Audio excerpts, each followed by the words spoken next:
ছেড়ে চলে গেছে। ক্লাস 5 থেকে উচ্চ মাধ্যমিক পর্যন্ত পড়াশোনা করেছে আমার স্কুলে, সোদপুর চন্দ্রচূড় উচ্চ মাধ্যমিক স্কুল।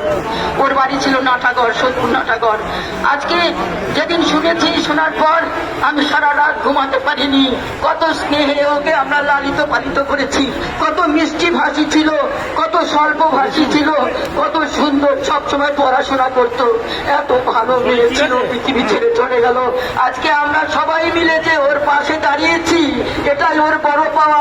ওপর থেকে দেখতে পাচ্ছে যে আকাশের নিচে কত জনতা, কত জনতা ওর জন্য হাউ হাউ করছে। তোমাকে আমরা বাঁচাতে পারিনি তিলোত্তমা, তোমাকে আমরা বাঁচাতে পারিনি। আজকে তোমার মা বাবা এখানে আসবে, কত যন্ত্রণা, কত কষ্ট মায়ের। আমরা তো ওর শিক্ষিকা, আমরা পারছি না থাকতে, আমাদের রাতের পর রাত ঘুম হচ্ছে না।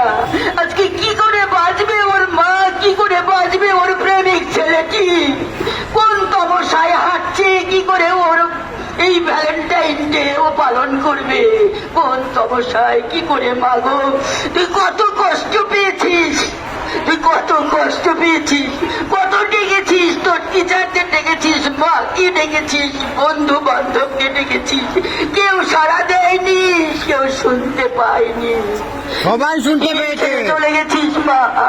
ওপর থেকে তুই দেখ, তোর জন্য তোর পাশে কত জনতা, কত জনতা। আমি পারছি না, ওর মা বাবা কি করে থাকবে, কি করে থাকবে একলা?